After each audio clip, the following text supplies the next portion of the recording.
أعوذ بالله من الشيطان الرجيم. إنا نحن نزلنا الذكر وإنا له لحافظون. يحذر المنافقون أن تنزل عليهم سورة تنبئهم بما في قلوبهم قل استهزئوا إن الله مخرج ما تحذرون ولئن سألتهم ليقولن إنما كنا نخوض ونلعب قل أبالله وآياته ورسوله كنتم تستهزئون لا تعتذروا قد كفرتم بعد إيمانكم. Orang-orang yang munafik itu takut akan diturunkannya terhadap mereka sesuatu, surat yang menerangkan apa yang tersembunyi dalam hati mereka. Katakanlah kepada mereka, teruskanlah ejekan-ejekanmu terhadap Allah dan Rasul-Nya. Sesungguhnya Allah akan menyatakan apa yang kamu takuti itu, dan jika kamu tanyakan kepada mereka tentang apa yang mereka lakukan itu, tentulah mereka akan menjawab, sesungguhnya kami hanyalah bersenda gurau dan bermain-main saja. Katakanlah, apakah dengan Allah dan ayat-ayatnya dan Rasul-Nya kamu selalu berolok-olok? Tidak usah kamu minta maaf karena kamu kafir sesudah beriman. Surat At-Taubah ayat 64-66. Di antara ajaran Islam yang paling penting yaitu meyakini kerasulan Nabi Muhammad secara mutlak. Belum beriman seseorang jika dirinya belum mengakui Rasulullah sebagai utusan Allah. Jika seseorang sudah beriman pada Rasulullah, maka selanjutnya mengikuti muttaba'ah beliau dengan sepenuhnya. Ayat-ayat Al-Quran yang menjelaskan tentang wajibnya ittiba kepada beliau sangatlah banyak. Menurut Imam Ahmad, ada 33 ayat yang mewajibkan umat Islam ittiba kepada Rasulullah. Di antaranya firman Allah, apa yang diberikan Rasulullah kepadamu, maka terimalah. Dan apa yang dilarangnya bagimu, maka tinggalkanlah. Dan bertakwalah kepada Allah, sesungguhnya Allah amat keras hukumannya. Surat Al-Hasyr ayat 7. Bahkan seandainya para nabi terdahulu hidup kembali, mereka akan ittiba pada Rasulullah. Hal ini ditegaskan Rasulullah, seandainya Nabi Musa itu hidup, harus mengikuti aku. Riwayat Ahmad, Ad-Darimi, dan Ibnu Abi Asim dalam Kitabus Sunnah.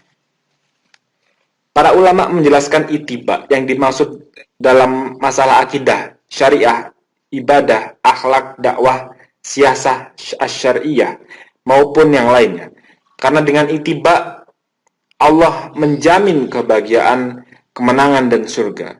Sebaliknya, Allah akan menjadikan kebinasaan, kehinaan, kerendahan, kehancuran bagi orang-orang yang menentang atau melecehkan, menghina dan membuat main-main Rasulullah.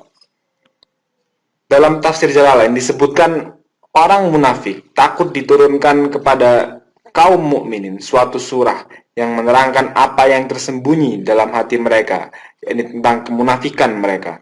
Tetapi sekalipun demikian, mereka masih tetap memperolok-olok Allah dan Rasul-Nya.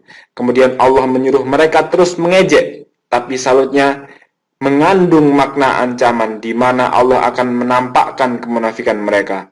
Kemudian mereka dilarang meminta maaf karena kalian kafir sesudah beriman. Artinya, kekafiran mereka tampak sesudah menampakkan keimanan. Kata jika kami maafkan, bila dibaca memakai ya, berarti menjadi mabni maf'ul, sehingga bacaannya menjadi ya'fa. Jika dibaca memakai huruf nun, berarti mabni fa'il, dan bacanya seperti yang tertera pada ayat, segolongan daripada kalian, lantara keikhlasan dan tobatnya, seperti apa yang dilakukan oleh Jahsy bin Humair. Kalimat niscaya kami akan mengazab dapat dibaca tu'azib dan dapat pula dibaca nu'azib. Golongan yang lain disebabkan mereka orang-orang yang selalu berbuat dosa, yakni mereka yang selalu menutupi kemunafikannya dan selalu melancarkan ejekan-ejekan. Tafsir Jalalain jilid 1 halaman 252. Ibnu Katsir meriwayatkan dari Qatadah ketika Nabi berangkat menuju ke medan Tabuk, orang-orang munafik berkata, orang ini, yakni Nabi, menduga bahwa dia dapat menaklukkan kerajaan Romawi. Berikut semua bentengnya. ودعيناك alangkah jauhnya dari kenyataan. Maka Allah memperlihatkan kepada nabinya apa yang mereka perbincangkan itu. Rasulullah SAW bersabda, hadapkanlah orang-orang itu kepadaku. Maka mereka dipanggil. Rasulullah SAW bersabda, kalian telah mengatakan anu dan anu, tetapi mereka bersumpah seraya berkata, kami hanyalah bersenda gurau dan bermain-main saja.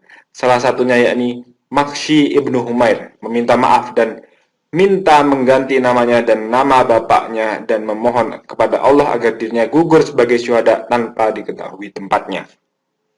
Akhirnya ia gugur dalam medan perang Yamamah dan tidak dijumpai bekas-bekasnya. Syekh As-Sa'di menjelaskan ayat di atas menjelaskan bahwa menghina Allah, ayat-ayat dan Rasulnya adalah penyebab kekafiran. Pelakunya keluar dari agama Islam atau murtad, karena agama ini dibangun di atas prinsip mengagungkan Allah, serta mengagungkan agama dan Rasulnya. Menghina salah satu di antaranya bertentangan dengan prinsip pokok ini. Para ulama sepakat, hukuman bagi orang-orang yang menghina Nabi layak mendapat hukuman mati. Syekhul Islam Al-Harani dalam kitabnya As-Sarim Al-Maslul menerangkan bahwa Abu Bakar Al-Farasi, salah satu ulama Syafi'iyah, menyatakan kaum muslimin sepakat bahwa hukuman bagi orang yang menghina Nabi adalah bunuh, sebagaimana hukuman bagi orang yang menghina mukmin lainnya berupa cambuk.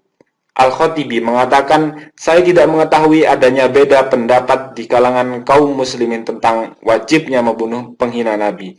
Sementara Muhammad bin Shunun mengatakan bahwa para ulama sepakat orang yang mencela dan menghina Nabi seterusnya kafir, dan dia layak untuk mendapatkan ancaman berupa azab Allah. Hukumnya dibunuh. Siapa yang masih melakukan kekufuran dan siksaan bagi penghina Nabi SAW berarti dia kufur. As-Sarim Al-Maslul halaman 9. Adapun jika orang Islam menghina Nabi kemudian bertaubat, terdapat beberapa pendapat di kalangan para ulama. Pertama, hukuman mati gugur karena dengan taubatnya. Kedua, taubat tidak diterima dan hukuman mati harus dilakukan. Ketiga, taubatnya diterima dan hukuman mati harus tetap dijalankan. Adapun yang berhak mengeksekusi hukuman tersebut menurut Imam Al-Kasani yaitu pihak yang berwenang. Dalam hal ini, pemerintah atau yang mewakili. Sedangkan main hakim sendiri tidak diperbolehkan karena akan menimbulkan kegaduhan dan kekacauan yang lebih besar.